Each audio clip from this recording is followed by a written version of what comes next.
हमारे candidates professor आलम जी, कमरुल होडा जी, master मुजाहिद जी, stage पे महागठबंधन के नेता, हमारे प्यारे कार्यकर्ता भाइयों और बहनों, प्रेस के हमारे मित्रों, आप सबका यहां बहुत बहुत स्वागत, नमस्कार। आपका मूड कैसा है भाई? बिहार आए हैं, थोड़ा दम लगा के बोलो ना, मूड कैसा है?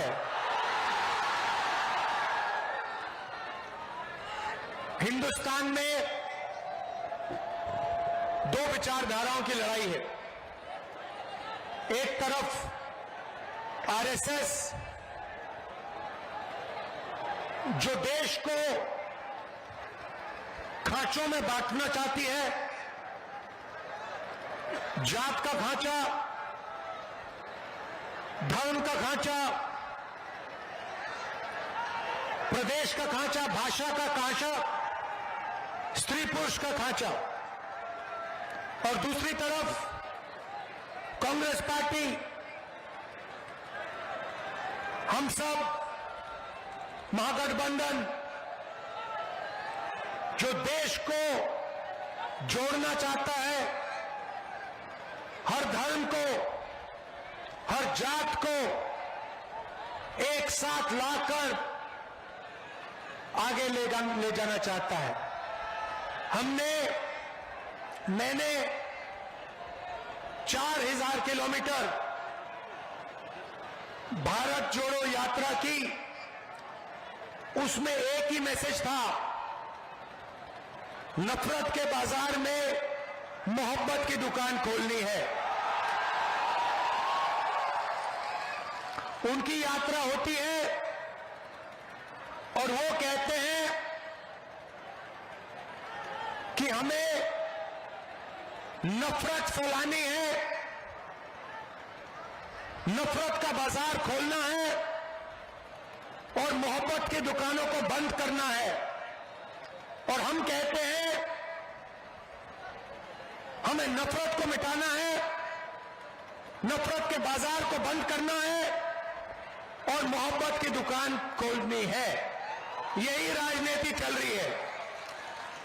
देखिए, नरेंद्र मोदी में, उनके खून में, उनकी सोच में नफरत है। वो बांटना चाहते हैं, नफरत फैलाना चाहते हैं।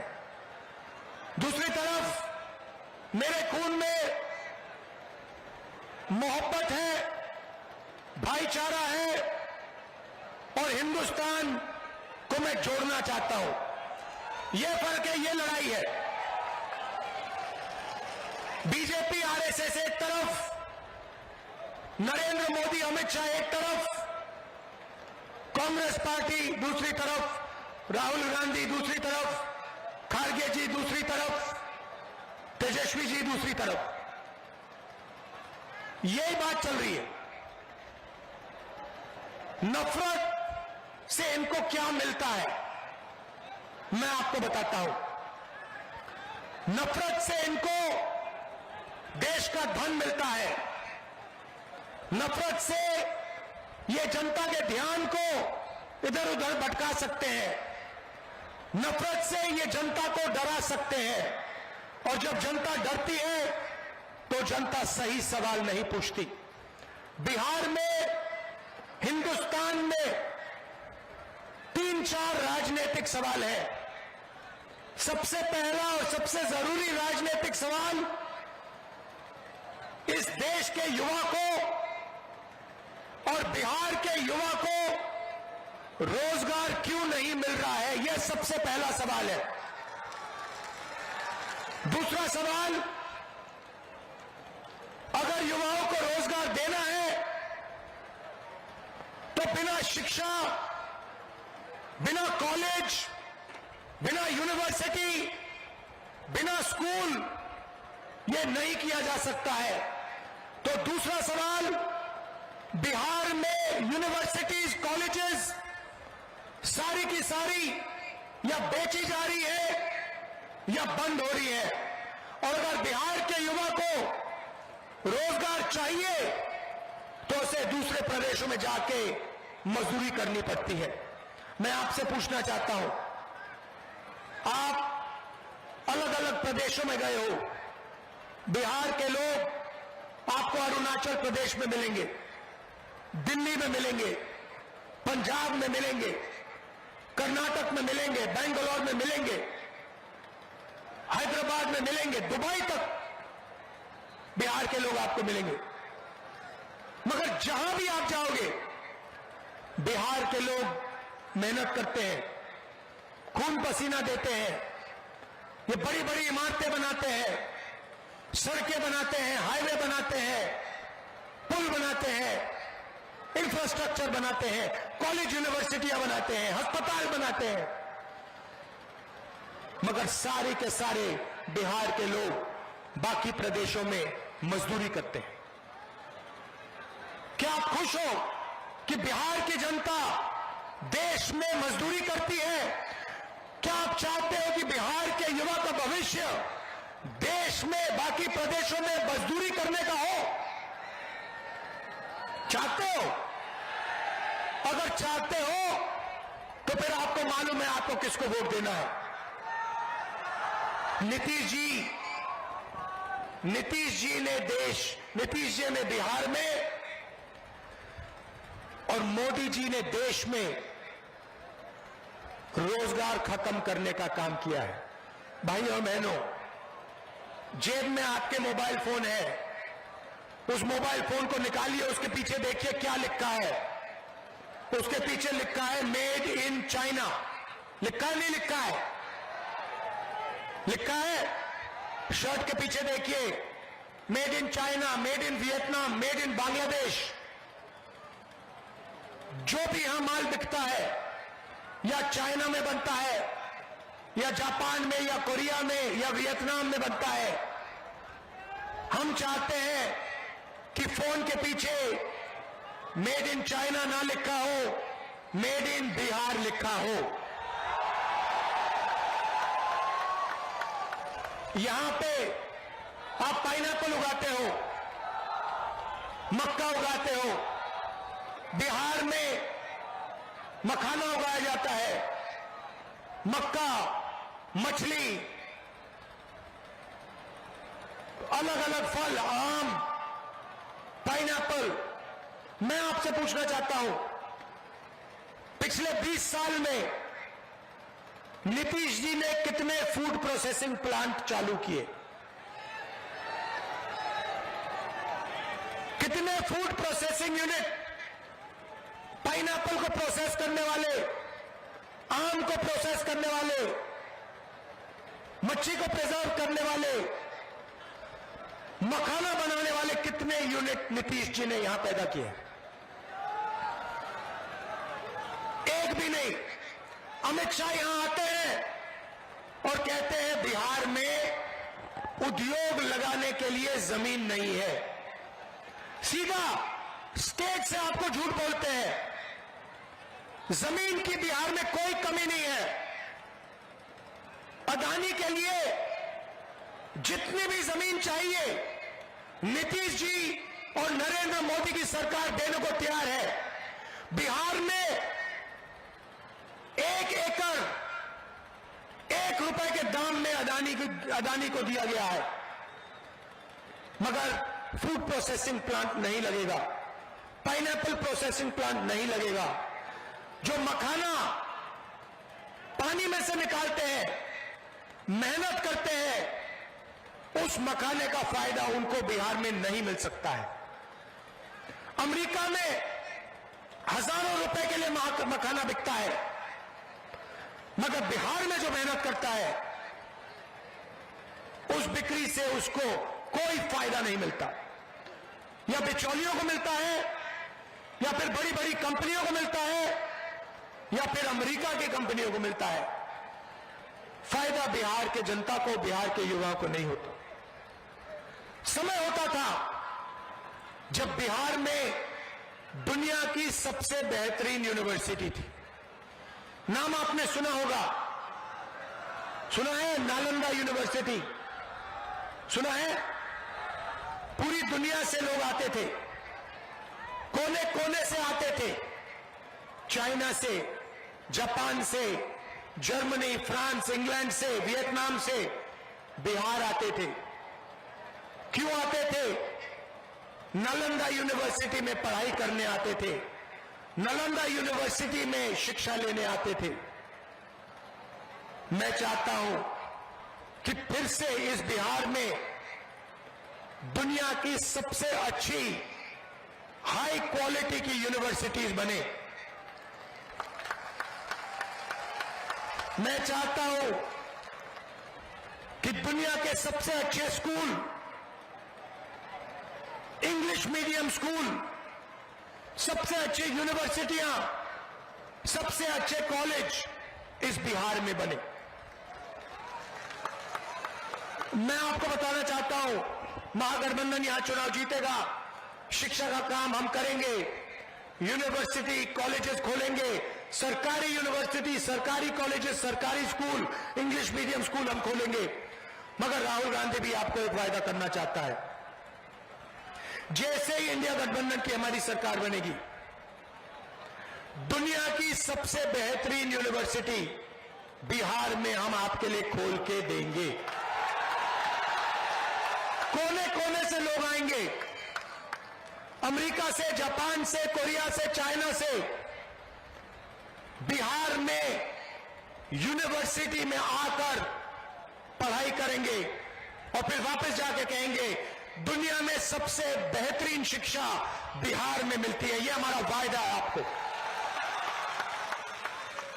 भाइयों और बहनों, नरेंद्र मोदी यहां आए, भाषण में कहते हैं कि हमने डेटा का दाम इतना कम कर दिया है कि बिहार का युवा रील बना सकता है, वीडियो बना सकता है, फेसबुक देख सकता है, इंस्टाग्राम देख सकता है, ट्विटर देख सकता है। सबसे पहले नरेंद्र मोदी जी का झूठ सुनिए। वो कहते हैं कि उन्होंने दाम कम किए, मगर वो आपको ये नहीं कहते हैं कि जब आप रील देखते हो, जब आप वीडियो देखते हो, जब आप मैसेज भेजते हो, तो पैसा किसकी जेब में जाता है। भाइयों और बहनों, जैसे ही आपने अपना फोन चालू किया, आपने रील देखी और अपने दोस्त को आपने रील भेजी, उसका पैसा सीधा जियो और मुकेश अंबानी के जेब में जाता है। दूसरी बात, ये क्यों चाहते हैं कि बिहार के युवा इंस्टाग्राम देखें, फेसबुक पर जाएं, अपने वीडियो देखें, अपने वीडियो इधर उधर भेजें? मैं आप आज को बताता हूं। भाइयों और बहनों, पहले शराब हुआ करती थी, ड्रग्स हुआ करते थे। 21वीं सदी का नया नशा है इंस्टाग्राम, फेसबुक, ट्विटर। यह 21वीं सदी का नशा है। मैं आपसे पूछता हूं, ट्विटर से, फेसबुक से, इंस्टाग्राम से आपके जेब में पैसा आता है क्या? ट्विटर से, फेसबुक से, इंस्टाग्राम से आपको रोजगार मिलता है क्या? आप रोजगार चाहते हो या इंस्टाग्राम चाहते हो? रोजगार चाहते हो, ट्विटर चाहते हो? बिहार का जनता युवा रोजगार चाहता है, 21वीं सदी का नशा नहीं चाहता है। आप इंस्टाग्राम दीजिए, आप ट्विटर दीजिए, मगर उससे पहले बिहार के युवा को रोजगार दीजिए। यह बिहार की जनता चाहती है, यह बिहार का युवा चाहता है। नरेंद्र मोदी जी, कभी आप जाइए, किसान से बात कीजिए। आप अदानी अंबानी जी से बात करते रहते हो, सूट बूट वालों से मिलते रहते हो। आप कभी बिहार के युवा से 2 मिनट बात करो। के किसान से 2 मिनट बात करो, मजदूर से 2 मिनट बात करो। सबसे पहले आप इनका हाथ नहीं छूते हो। हाथ छूने की जरूरत नहीं है, गले लगने की जरूरत नहीं है, मगर बुला के बात कर लो, पूछ लो कि आप चाहते क्या हो।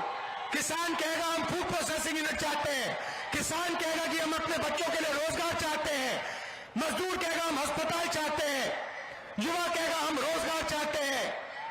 मगर आपको ये बात नहीं करनी, आप नहीं करना चाहते हो, क्योंकि चाइना में जब चाइना का माल जब यहां बिकता है, नरेंद्र मोदी, अदानी, अंबानी को फायदा होता है। मेड इन चाइना से अदानी, अंबानी, नरेंद्र मोदी, अमित शाह को फायदा होता है, हिंदुस्तान के युवाओं को नुकसान होता है। मार्केटिंग नरेंद्र मोदी की कौन करता है? अंबानी, अदानी करते हैं, हमारे प्रेस के मित्र करते हैं, 24 घंटा ये करते हैं। आप मजे की बात सुनिए, कुछ दिन पहले मैंने प्रेस कॉन्फ्रेंस किया, आपने देखा हरियाणा वाला हाइड्रोजन बम देखा आपने फटते हुए धड़ाम से। मैंने नरेंद्र मोदी पे साफ सीधा आरोप लगाया, अमित शाह पे आरोप लगाया, ये जो चीफ इलेक्शन कमिश्नर है ज्ञानेश, इस पर आरोप लगाया। क्या आरोप लगाया? कि मिलकर Narendra Modi, Amit Shah, chief election commissioner vote चोरी कर रहे हैं। मैं आपसे पूछना चाहता हूं, नरेंद्र मोदी जी ने इस आरोप का जवाब दिया? बोला कि नहीं, राहुल गांधी झूठ बोल रहा है, मैं वोट चोरी नहीं कर रहा हूं, बोला? अमित शाह ने बोला कि राहुल गांधी झूठ बोल रहा है, मैं नहीं कर रहा हूं? ज्ञानेश ने बोला नहीं, बोल नहीं सकते, क्योंकि देश के सामने मैंने सच्चाई रखी है। हरियाणा में 2 करोड़ वोटर हैं, तकरीबन 25 लाख फर्जी वोटरों ने हरियाणा के चुनाव में वोट किया। ब्राजील की मॉडल का फोटो पोलिंग लिस्ट पे, बीजेपी के नेता उत्तर प्रदेश में वोट कर रहे हैं, उनके कार्यकर्ता उत्तर प्रदेश में वोट कर रहे हैं, वही कार्यकर्ता हरियाणा में वोट कर रहे हैं। भाई और बहनों, मैं आपको बता रहा हूं, नरेंद्र मोदी और अमित शाह चुनाव नहीं जीतते हैं, वोट चोरी करके चुनाव जीतते हैं। आपको ठगा जा रहा है, हिंदुस्तान की जनता को ठगा जा रहा है, आपका वोट चोरी किया जा रहा है, इस संविधान पर आक्रमण किया जा रहा है। गांधी जी, अंबेडकर के संविधान को फाड़ कर ये लोग फेंक रहे हैं। ये सच्चाई है। हमने कर्नाटक में दिखाया, महाराष्ट्र में दिखाया, हरियाणा में दिखाया। वो जवाब नहीं दे सकते हैं, ना वो ब्राजीलियन मॉडल का जवाब दे सकते हैं, ना ये बीजेपी के नेताओं का जवाब दे सकते हैं, ना ये हजारों लाखों फर्जी वोटों का जवाब दे सकते हैं। एक महिला 100 बार अलग अलग पोलिंग बूथ में उसका नाम आता है, दूसरी महिला 200 बार 2 बूथ में उसका नाम आता है। पूरा का पूरा मामला फर्जी है।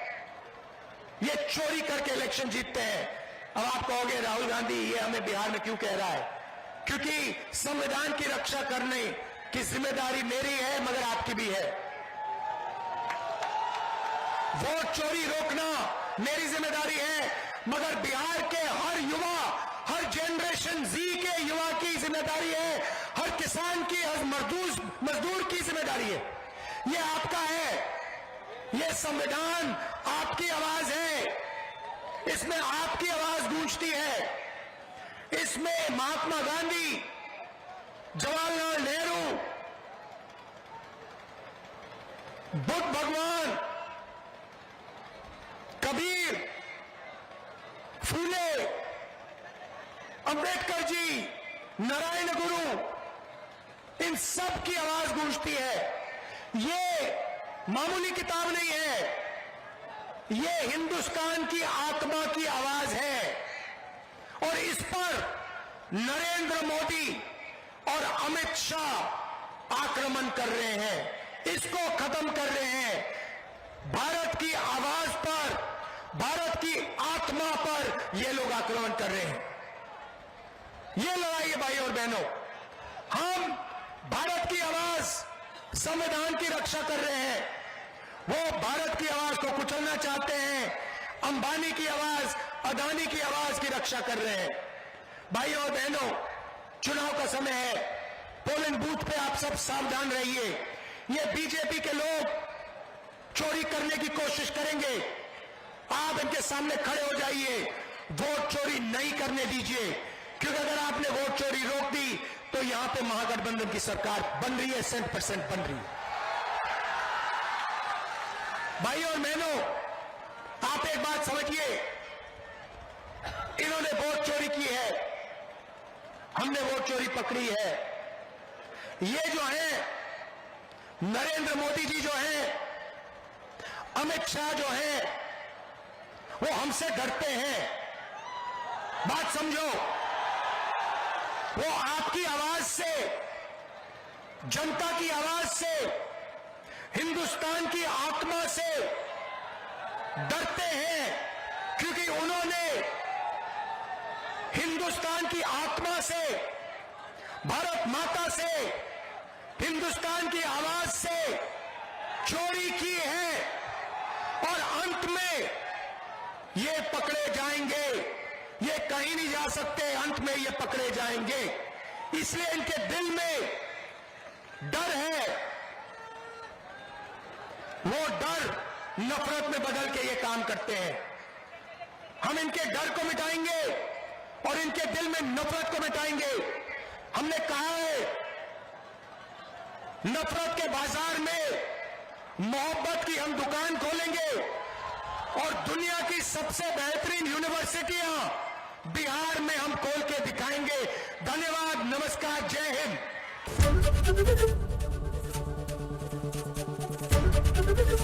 एबीपी गंगा, खबर आपकी, जुबान आपकी।